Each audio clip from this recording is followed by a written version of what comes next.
तो जितने भी दुष्ट पापी हैं, उनका जो भी बल है, जितना भी बल है, हम संसार के सबसे बड़े से बड़े दुष्ट को, पापी को दृष्टिगत कर लें, बड़े से बड़े आतंककारी को, बड़े से बड़े अत्याचारी राजा को दृष्टिगत रख लें, उसका जितना भी बल है, उस सबसे भी बड़ा बल परमपिता परमात्मा का है। इसलिए कहा जो दुष्टान पापिनः परिभवति, जो उनको भी पराभव कर देता है। हम उन दुष्टों को पराजित नहीं कर पाते, लेकिन परमपिता परमात्मा उनका भी पराभव करता है, कर सकता है। और परिभवती को महर्षि दयानंद ने खोला तिरस्करोति, जो उनका तिरस्कार करता है। तिरस्कार शब्द भी हमारे समाज में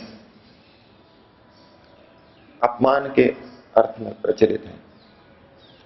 किसी व्यक्ति ने दूसरे का तिरस्कार कर दिया, अर्थात अपमान कर दिया, बेइज्जती कर दी। परमपिता परमात्मा पर इसको हम घटाएं कि क्या परमपिता परमात्मा दुष्टों पापियों का तिरस्कार करता है, अपमान करता है?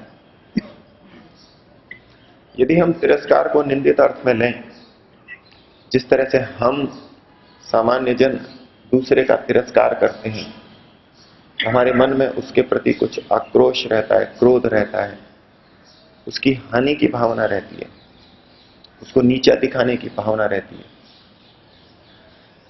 इस तरह की भावना तो परमपिता परमात्मा में है नहीं। परमपिता परमात्मा सबके हित के लिए, सबके कल्याण के लिए ही कार्यरत है। उन दुष्ट व्यक्तियों का भी कल्याण ही चाहता है, इसीलिए उनको दंड देता है।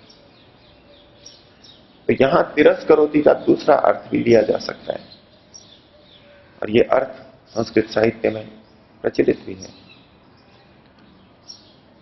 तो तिरस्कार का दूसरा अर्थ होता है कि किसी को दबा देना, गुप्त कर देना, छिपा देना। परमपिता परमात्मा दुष्टों को उनकी सामर्थ्य छीन करके तिरस्कृत कर देता है, हटा देता है, दबा देता है। जो व्यक्ति मनुष्य शरीर को धारण करके सबको अपने इशारे पर अपनी मनमर्जी से चला रहा हो, उन पर अत्याचार कर रहा हो, वही आत्मा जब परमात्मा की व्यवस्था से किसी पेड़ पौधे में, किसी चींटी में, किसी मच्छर में आ जाए, तब उसकी सारी सामर्थ्य कहां चली गई? पेड़ के ऊपर फिर चींटियां भी चलती हैं, पक्षी भी बैठते हैं, पक्षी बीट भी करते हैं। जो चाहे आकर के उसकी टहनी को काट लेता है, पत्तों को तोड़ लेता है, और वो कुछ नहीं कर सकता। ये उनका तिरस्कार करना है, उनका पराभव कर देना है, उनको दबा देना है, छिपा देना है। जो आत्मा मनुष्य शरीर में इतना बढ़ चढ़ करके बोल रहा था, मनमाने निरंकुश ढंग से कार्य कर रहा था, अपने ऊपर उठाई हुई उंगली को काट देता था, वही आज किसी ऐसे जीवन में है, ऐसी योनि में है कि स्वयं के ऊपर कुछ भी करे वो उसका उत्तर नहीं दे सकता। तो परमात्मा दुष्टों का पराभव करता है, उनका तिरस्कार करता है। दुष्ट जो भी बल वाला हो, शारीरिक बल वाला हो, परमात्मा का बल उससे कहीं ज्यादा है। अपने बौद्धिक बल से कोई समाज में अत्याचार कर रहा है, परमपिता परमात्मा का बल, बौद्धिक बल, विचार बल उससे कहीं बहुत ज्यादा है। कोई व्यक्ति अपनी चतुराई से समाज को ठग रहा हो, परमपिता परमात्मा की चतुराई उससे कहीं अनंत गुना ज्यादा है। तो परमात्मा इनको पराजित करता है, तिरस्कार करता है। आचार्य शंकर ने कहा था, परिभू अर्थात जो सबके ऊपर विद्यमान है। महर्षि दयानंद ने कहा, जो सब दुष्टों का तिरस्कार करता है। ये दोनों तात्पर्य एक जगह आकर के मिलते हैं। महर्षि दयानंद ने प्रजापते नत्वदेता इस मंत्र के अर्थ में कहा, हे सब जगत के स्वामी परमात्मन। सब जगत के स्वामी ये संबोधन करते हुए बोल रहे हैं, हे सब जगत के स्वामी परमात्मन, आपसे भिन्न दूसरा कोई उन इन सब उत्पन्न हुए जड़ चेतनादिकों को तिरस्कार नहीं करता। जितने भी जड़ और चेतन हैं, आपसे भिन्न कोई नहीं है जो इन सब का तिरस्कार कर दे। और इस तिरस्कार शब्द को आगे क्या खोल रहे हैं वो, अर्थात आप सर्वोपरि हैं। हे सब जगत के स्वामी परमात्मन, आपसे भिन्न दूसरा कोई उन इन सब उत्पन्न हुए जड़ चेतनादिकों का तिरस्कार नहीं करता, अर्थात आप सर्वोपरि हैं। तो ये तिरस्कार करना अर्थ स्वामी जी खोल रहे हैं, आप सर्वोपरि हैं। और यही बात परिभू शब्द में आचार्य शंकर ने कही, ये सबसे ऊपर है। और महर्षि दयानंद लिखते हैं, परमात्मा दुष्टों का तिरस्कार करता है।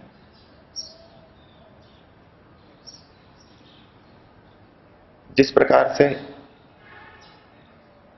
किसी विद्यालय के सबसे तेज धावक की प्रशंसा होती है, लेकिन वही जब जिले के स्तर पर जाए, राज्य के स्तर पर जाए और सबसे पीछे रह जाए, तो वो एकदम फीका पड़ जाता है। विद्यालय में जो उसकी चमक थी, सब उसकी प्रशंसा कर रहे थे, वो भी प्रसन्न था, लेकिन उससे बड़े धावक आ गए तो वो उसका प्रदर्शन वही प्रदर्शन और उससे अच्छा प्रदर्शन भी फीका ही लगता है। इसी प्रकार से जो राष्ट्रीय स्तर पर प्रथम स्थान प्राप्त करता है और वो ओलंपिक खेल में सबसे पीछे रहता है, तो उसका पराभव हो जाता है। परमपिता परमात्मा सभी दुष्टों से अधिक शक्ति रखता है, सामर्थ्य रखता है। उसके सामने सब फीके फीके हैं। इतनी चमक दमक वाले चक्रवर्ती राजा, बड़े बड़े विद्वान, बड़े बड़े सन्यासी, जिनके आगे हम नतमस्तक हैं, अच्छे अच्छे भी और बुरे भी, वो सब परमपिता परमात्मा के सामने फीके हैं। उसकी शक्ति सामर्थ्य के सामने फीके हैं। परमात्मा सर्वोपरि है, इन सबसे ऊपर है। अब इस दृष्टि से कहें कि परमात्मा के सामने सब फीके हो गए, परमात्मा ने उनका पराभव कर दिया, उनको तिरस्कृत कर दिया। निंदित अर्थ में नहीं, अच्छे अर्थों में। परमात्मा परिभू है, सबसे ऊपर है, दुष्टों का तिरस्कार करता है। लेकिन जो अच्छे हैं उनको मित्र के समान सहयोग करता है। कल्याण की भावना तो धार्मिक व्यक्ति के प्रति भी है और दुष्ट के प्रति भी है, लेकिन धार्मिक को सहयोग दे करके वो उसका कल्याण करता है और दुष्ट को उसका परिभव करके, उसको दबा करके, उसकी शक्ति सामर्थ्य छीन करके उसका कल्याण करता है। अब जब परमात्मा दुष्टों का पराभव करता है तो मन में प्रश्न उठता है कि समाज के अंदर तो इतने दुष्ट व्यक्ति उन्नत होते हैं, खुले आम घूमते हैं, उनका यश होता है, वो पूजे जाते हैं, उनकी समाज में चलती है। अधिकांश धार्मिक ये मानते हैं गलत कार्य नहीं करना चाहिए और गलत कार्य करने का फल सदा बुरा ही होता है, ये मानते हैं और इस आधार पे अपने जीवन को संयमित रखते हुए धर्म के रास्ते पे चलते भी हैं। लेकिन एक बहुत बड़ा वर्ग है जो इस बात को नहीं मानता और मनचाहे ढंग से भ्रष्टाचार करना, मिलावट करना, बलात् दूसरे से कुछ भी ले लेना, ये सब करता रहता है। और इससे उनको धन भी मिल जाता है, यश भी मिलता है, उनकी बात मानी जाती है और वो बड़े प्रसन्न होते हैं। और जो धार्मिक व्यक्ति मन में धर्म के भाव को लेकर के ठीक रास्ते पे चल रहा था, वो इनको देख देख करके बार बार आशंकित होता है। उसके मन में बार बार ये प्रश्न उठता रहता है कि यदि दुष्टों की हानि होती है, दंड दिया जाता है, तो ये क्यों बढ़ रहे हैं। उसको अपने आप पे प्रश्न होता है, कहीं मैंने गलत सिद्धांत मान करके धर्म का रास्ता तो नहीं पकड़ लिया, और इस रास्ते पे चल करके मेरे को क्या मिल रहा है। मैं अपमानित हो रहा हूं, समाज में मेरी प्रतिष्ठा कम है, मेरे पास धन कम है, मैं अपनी आवश्यकताएं उतने अच्छे ढंग से पूरा नहीं कर पा रहा। और इस द्वंद्व से पीड़ित होकर के, इस द्वंद्व से परेशान होकर के बहुत से धार्मिक उसी गलत कार्यों को करने की तरफ बढ़ जाते हैं और करने भी लगते हैं। जो कुछ अधिक दृढ़ हैं वो टिके तो रहते हैं, लेकिन मन में तो प्रश्न बना ही रहता है कि जब परमात्मा दुष्टों का तिरस्कार करता है तो उनका इतना यश और इतनी उन्नति, उनकी चमक समाज में क्यों दिखाई देती है। और इसके पीछे एक और सिद्धांत लोगों के मन में काम करता है, और वो दुष्टों की प्रगति को, दुष्टों की चमक को इस तरह से समाधित करते हैं कि इनके पूर्व जन्म के कोई ना कोई अच्छे कर्म रहे होंगे जिसके कारण से इनको ये धन संपत्ति यश मिल गया है, और आज जो बुरे कर्म कर रहे हैं इसका दंड इनको आगे कभी मिलेगा। क्योंकि एक सिद्धांत विचार मन में काम कर रहा है कि यदि कुछ भी अच्छा मिलता है, धन हो चाहे यश हो, वो पुण्य के प्रताप से ही मिलता है, धर्म से ही, पुण्य से ही अच्छा फल मिलता है। पाप से, बुरे कर्मों से कभी अच्छा फल नहीं मिलता। लेकिन इनको जो धन संपत्ति यश मिला है ये तो कुछ अच्छा ही है, जरूर इनका कोई ना कोई पुण्य कर्म पिछले जन्म का या इस जन्म में पहले का रहा होगा। ये करके अपना समाधान कर लेते हैं। लेकिन वैदिक दृष्टि से हमको ये मानना होगा कि पिछले पुण्य कर्म ना होते हुए भी व्यक्ति अन्यायपूर्वक धन और यश लेकर के प्रगति करता हुआ, उन्नत होता हुआ दिख सकता है। मनुस्मृति में बिल्कुल इसी विषय पर एक श्लोक आया है, अधर्मेण इधते तावत ततो भद्राणि पश्यति।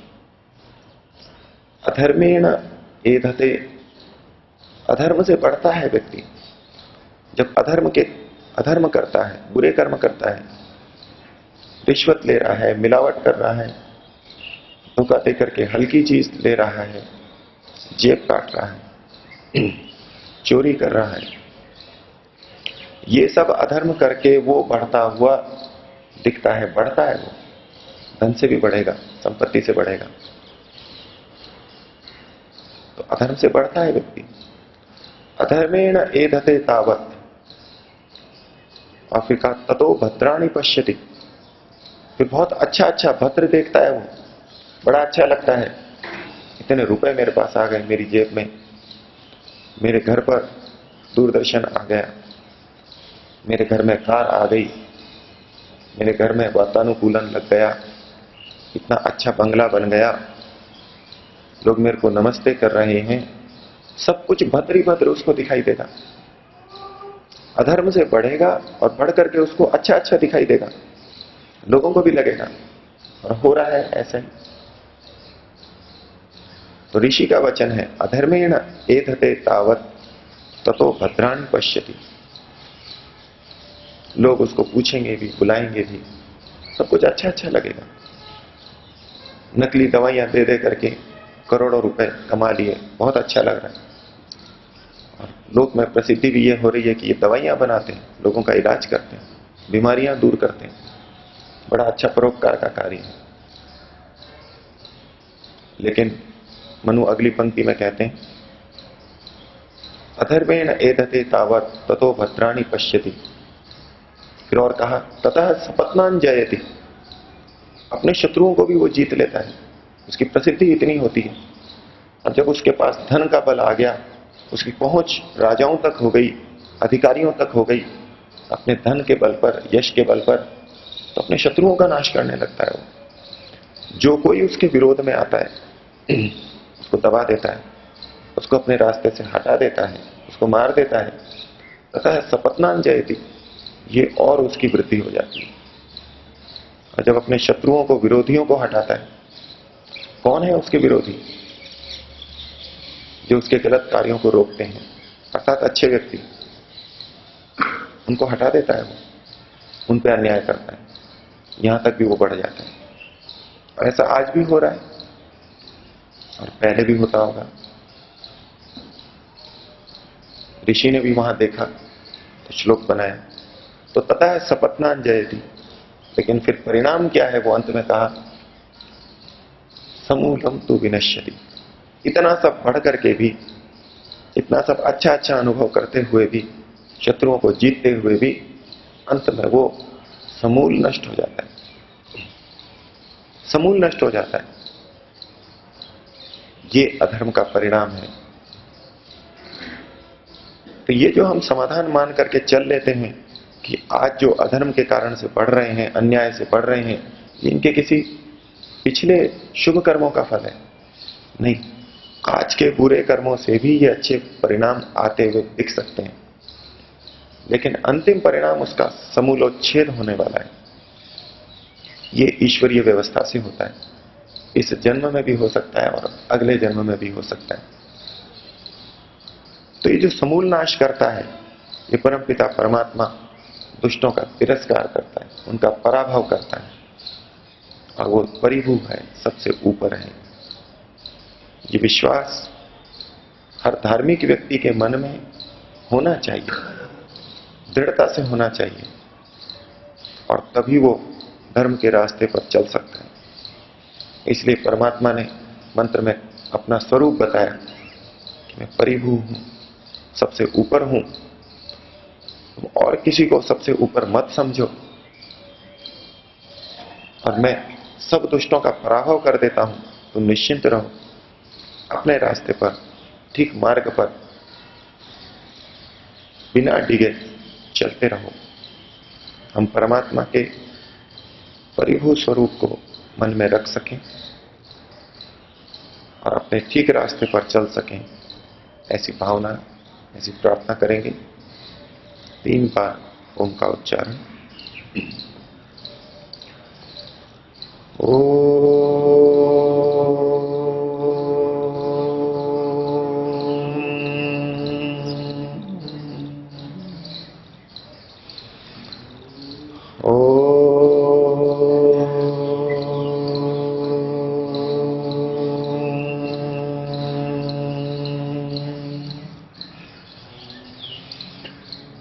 ओ